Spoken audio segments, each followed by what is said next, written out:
DALSA जिला विधिक सेवा प्राधिकार जो है वो अपने में काफी ज्यादा इस उद्देश्य के लिए बनाई गई है कि आप सबों को लीगल एड से संबंधित जानकारियां दे सके, साथ ही साथ जो पब्लिक और विधिक सेवा से संबंधित जो बीच में किसी भी तरह की समस्याएं या व्यवधान थी उनको पाटने का काम किया जा रहा है। आप जान रहे हैं हमारे बीच डीजे 2 साहब आए हुए हैं और आप इससे ये पता चलता है कि आप जब उनसे मिलने जाए कोर्ट में, तो जब आपकी कोई सुनवाई हो रही है या आपको जब ऐसा लगता है कि कोई समस्याएं हुई है या आपके साथ कुछ परेशानियां हैं जो विधिक से संबंधित है, लीगल अवेयरनेस से संबंधित है या आपको कुछ न्याय नहीं मिल रहा है, तो आप वहां जाते हैं। लेकिन आज के समय में आज जो जिला विधिक सेवा प्राधिकार के सारे जितने विद्वान अधिवक्ता हमारे माननीय डीजे 2 जो है वो जज साहब आपके द्वार में आए हैं, आपके साथ है, आपसे रूबरू है। यदि किसी को किसी तरह की परेशानियां हैं लीगल एड से संबंधित, इसके साथ साथ हम सर को ये भी बतलाना चाहेंगे कि ये डालसा का जो प्रोग्राम है जो हमारे प्रखंड में संचालित हो रही है, इसमें विभिन्न तरह के विकास संबंधी योजनाओं से संबंधित परिसंपत्तियों का वितरण भी यहाँ किया जाना है। तो इसके चूंकि परिसंपत्तियों का वितरण हर एक कार्यक्रम में हम लोग करा रहे हैं, लेकिन आपको ये लगेगा कि आज ऐसा क्या विशेष है जो हम लोगों को बुलाया गया है। तो यहाँ मैं स्पष्ट कर दूं कि आप जानते हैं कि न्याय के लिए या आपके साथ किसी तरह का अन्याय होता है, खासकर जब महिलाओं के साथ, जब महिला सशक्तिकरण का दौर चला रहा है, महिलाओं के साथ यदि किसी भी तरह से घरेलू हिंसा हुआ, डायन प्रथा के नाम पर उसको प्रताड़ित किया जाना हुआ, या उनको विभिन्न तरह के क्षेत्रों में यदि उनको न्याय नहीं मिल रहा है, सामाजिक समरसता, सामाजिक न्याय, समान कार्य के लिए एक जैसा मानदेय या उसको मजदूरी का भुगतान, बहुत सारे ऐसा पैरामीटर्स है जो महिलाओं को सशक्त करने के लिए काफी आवश्यक है। तो महिलाओं के सशक्तिकरण के इस दौर में आप जान रहे हैं हमारे जितने 19 पंचायत में जो मुखिया है, ज्यादातर 80% मुखिया महिला है। साथ ही साथ प्रमुख भी हमारे यहाँ प्रमुख भी महिला है, हमारे आपके समक्ष वीडियो भी महिला है। तो यदि हमारे परिवार में हमारे अभिभावक यदि मेरी शिक्षा बीच में ही छोड़ देते या यह कहकर कि ये लड़की है इसे ज्यादा पढ़ाना सही नहीं है, तो शायद आज हम आपके सम्मुख बात भी नहीं रख रहे होते। तो सबसे बड़ी बात यह है कि आप अपने घर परिवार से शुरुआत करें सारी सामाजिक कुरीतियों को दूर करने का, और ये कृत संकल्प, ये दृढ़ संकल्प हर एक घर से होना चाहिए कि आपके घर में बहू, बेटी, बहन जो भी है महिला, उसके साथ अच्छे से व्यवहार करना, उनको शिक्षा दिलवाना। साथ ही साथ इस एरिया में बहुत सारे वो भ्रूण की लिंग जांच करा लेते हैं कि वो महिला है, पुरुष है, बच्चा क्या है, लड़का है या लड़की है। लड़की अगर हुई तो वो गर्भावस्था जब वो रहता है तभी वो भ्रूण हत्या जैसे जघन्य अपराध कर डालते हैं। वो ये नहीं जानते कि महिला और पुरुष में किसी तरह की कोई भेदभाव नहीं होती है। प्रकृति ने भले उनके शारीरिक रूप से या ये उनको अलग कर दिया हो, लेकिन मानसिक रूप से कहीं से भी, शारीरिक रूप से कहीं से भी, किसी भी क्षेत्र में महिलाएं पीछे नहीं है, हमेशा आगे है। यहाँ पर भी जितनी महिलाओं की उपस्थिति है, पुरुष बहुत कम ही है। मैं ये नहीं बोल रही कि पुरुषों की आवश्यकता नहीं है, लेकिन चूंकि मैं महिला सशक्तिकरण के लिए बात कर रही हूँ, इसलिए मेरा मानना है कि आपके परिवार में यदि एक महिला शिक्षित है तो आने वाली उनकी पीढ़ियां निसंदेह शिक्षित होंगी, उनके बच्चे निसंदेह आगे होंगे, चाहे वो लड़का रहेंगे या लड़की होंगे। तो एक महिला का शिक्षित होना, जागरूक होना, अपने अधिकारों के लिए बोलना, ये बहुत आवश्यक है। और जैसे आज के डालसा के कार्यक्रम में हमारे माननीय डीजे सर आए हुए हैं, तो मैं यहाँ के स्पेशली हमेशा से ये बैठक में भी मैं हमेशा बोलती हूँ, या जब ऐसे कार्यक्रम होते हैं, यहाँ बहुत सारी ऐसी महिलाएं हैं जो घर में प्रताड़ित हो रही हैं, लेकिन बातों को हमारे सम्मुख नहीं रख पाती, या तो किसी लोक लाज के डर से, या फिर ये कहेंगे कि समाज में उनकी क्या इज्जत रह जाएगी। तो मैं ये बता दूं, जब भी आपके साथ किसी तरह का कुछ भी प्रॉब्लम होता है, चाहे वो शारीरिक हो, मानसिक हो निसंदेह उसके लिए आप हम लोगों के पास आ सकते हैं। आपको ये बता दें, कहीं किसी थाना में यदि आपका सुनवाई नहीं किया जा रहा है, आपकी प्राथमिकी दर्ज नहीं की जा रही है, तो भी आप डायरेक्ट कोर्ट में जाकर सीजीएम के यहाँ आप डायरेक्ट अपना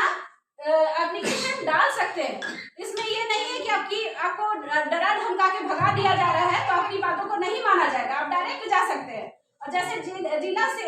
विधिक सेवा प्राधिकार तत्वावधान में अभी जो आयोजित है ये चीज, इसका मुख्य उद्देश्य ही है कि न्याय व्यवस्था को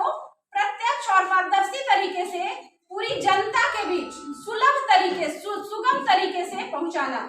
जो आप एक बार सोचेंगे कि डीजे साहब से मैं कैसे मिलूंगा, आज आप यहीं पर पा रहे हैं उनको, आपके मन में कुछ समस्याएं हैं, आपका जमीन कोई हड़प लिया, आपके साथ कोई जोर जबरदस्ती कर रहा है, बदसलूकी कर रहा है, किसी को डायल प्रथा करके प्रताड़ित कर रहा है, किसी के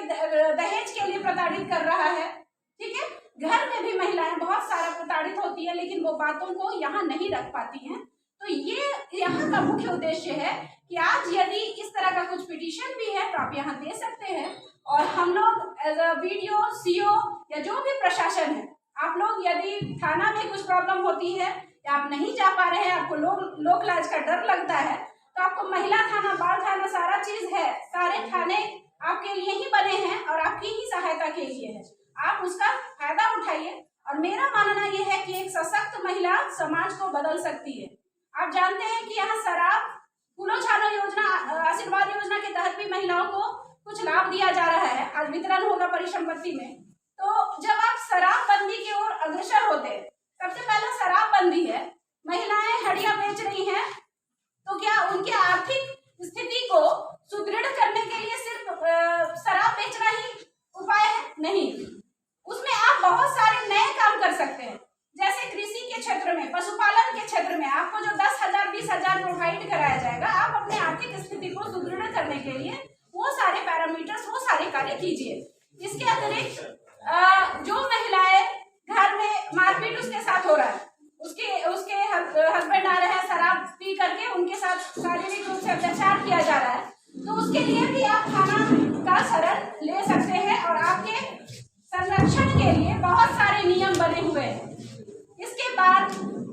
बच्चों पर होने वाले अत्याचार, जो बच्चे हैं, छोटे छोटे बच्चे हैं, 18 साल से कम एज के बच्चे हैं, उनको ह्यूमन ट्रैफिकिंग, बाहर किसी दलाल के थ्रू दूसरे जगह भेज दिया जाता है, जिससे उसकी स्थिति बहुत ही खराब और दयनीय हो जाती है।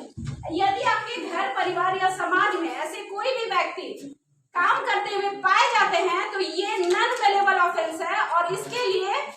गैर जमानतीय अपराध माने जाते हैं और इनके लिए बहुत कड़े दंड का प्रावधान माना किया गया है। साथ ही साथ पॉक्सो एक्ट, जो बालिकाएं हैं जो 18 साल से नीचे हैं, उनके साथ यदि किसी तरह के रेप का घटना, बलात्कार का घटना घटित हो जाता है तो पॉक्सो एक्ट के तहत बहुत ही ज्यादा उनको पनिशमेंट भी दिया जाता है और ये सारे नॉन बेलेबल ऑफेंस है। और इसके लिए उस बालिका के लिए, उनके संरक्षण के लिए, उनके विकास के लिए बहुत सारे कार्य भी किए जाते हैं। तो जो अपराधी इस तरह से आपके घर, परिवार या समाज में मिलते हैं, उनको आप चिन्हित करके संबंधित जो थाना है या फिर हमारे कोर्ट है, वहाँ पर सीजीएम साहब के पास, या फिर अभी तो डीजे साहब भी आ गए हैं, हमारे भी डीजे 2 हैं, तो इनसे भी हम लोग बहुत सारी चीज़ों की जानकारी लेंगे। बट हम लोग जो डेली यहाँ फेस करते हैं, ये कुछ चुनिंदा चीजें हैं वो हम लोग यहाँ डिस्कस कर रहे हैं। हम ये बताना चाहेंगे कि हमारे यहाँ एक दो केस आए थे पॉक्सो के, क्योंकि वो नाम अभी बताना सही नहीं होगा। तो वो बच्ची जब आई काफी डरी सहमी थी, वो उनके साथ पॉक्सो रेप की घटना, वो बच्ची महज 11 साल की थी और वो उसके पहले माँ आई और वो मुझसे मिली और वो ये बोली कि वो बच्ची का मानसिक स्थिति ऐसा है कि वो किसी से मिल नहीं पा रही है। तो मैंने बोला कि चूंकि मैं एक महिला हूँ, आप उनको लेकर आइए, मैं पहले देखना चाहती हूँ कि उस बच्ची की क्या स्थिति है। चूंकि 1 साल हो चुका था तो बच्ची कुछ ट्रॉमा में थी, अभी भी ट्रॉमा में थी। ये विगत साल की बात है, लगभग सितंबर या अक्टूबर की बात होगी। वो महिला अपनी बच्ची को लेके आई। जब मैंने उसे देखा तो मैं बता नहीं सकती हूँ कि उस समाज जो ये जघन्य अपराध करते हैं, वो मतलब वो बताना ही मतलब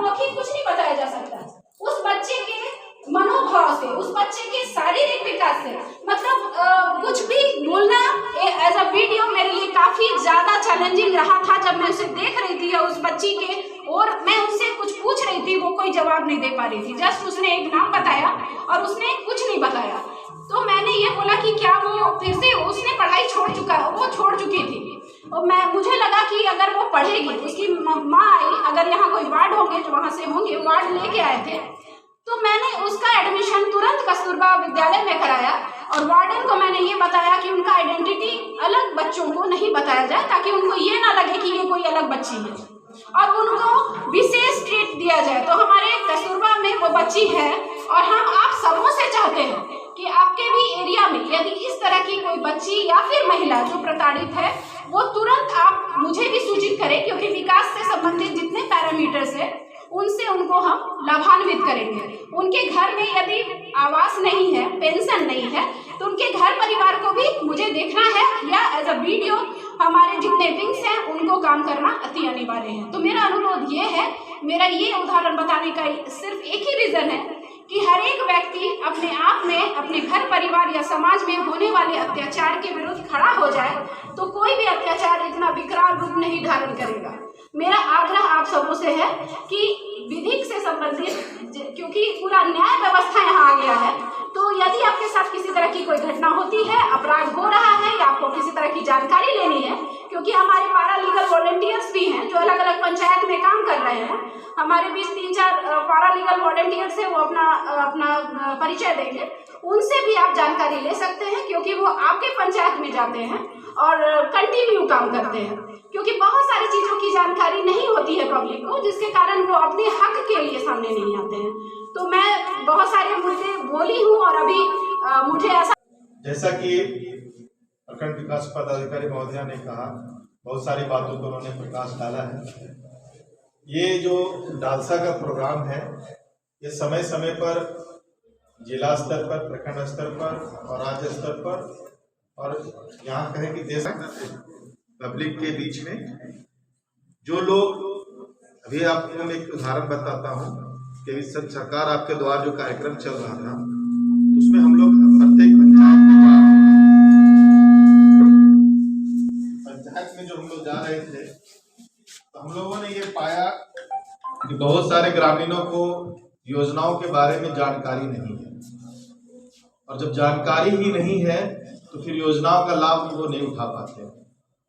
और जिसका फायदा बिचौलिया उठाते हैं, या जो लोग जागरूक हैं, कुछ मुट्ठी भर लोगों को ही ये सारी सहायता सुविधाएं मिल पाती हैं, और जो लोग इसके बारे में जानकारी नहीं रखते वो वंचित रह जाते हैं। उसका उद्देश्य भी था कि सभी लोगों को उस योजनाओं के बारे में जानकारी देना। उसी प्रकार से ये डालसा का भी कार्यक्रम है। ये आपको विधिक समस्याओं से जुड़े हुई जो भी आपकी समस्याएं हैं, जो आप सोचते हैं इसको किस मंच पे रखा जाए, कहाँ रखा जाए, खूंटी इतना दूर है, कैसे जाएंगे, क्या करेंगे, किससे मिलेंगे, अच्छे लोगों को ये समझ में नहीं आता है। बहुत सारे लोग थाना जाने से डरते हैं, तो अपने न्याय के प्रति अपनी जो समस्याएं हैं, जो पीड़ित है, वो नहीं जा पाते, जिसके कारण से बहुत सारी चीज़ें जो बाहर नहीं आ पाती समाज में, और फिर लोगों का जो सरकार के प्रति, कानून के प्रति विश्वास मिटता है। इसी चीज़ को मिटाने के लिए, दूरियों को कम करने के लिए, आपको जागरूक करने के लिए पारा लीगल जो हमारे वॉलंटियर्स हैं वो आपके बीच में जाते हैं, और समय समय पर कोर्ट के द्वारा, डालसा के द्वारा यह कार्यक्रम भी आयोजित किया जाता है कि आप अपनी समस्याओं को, जो विधिक से संबंधित समस्याएं हैं, जैसे जमीन का झगड़ा है, घर में आपस में बंटवारा का कुछ झगड़ा है, कि कुछ महिलाओं की कुछ समस्याएं होगी, घरेलू हिंसा से संबंधित होगी, डायन प्रथा से होगी, बहुत सारी छोटी छोटी समस्याएं हैं जिसको हम लोग कहीं मंच पर नहीं रख पाते हैं। तो ये मंच मिला है आपको अपनी समस्याओं को रखने के लिए। अभी हमारे बहुत सारे वक्ता भी हैं।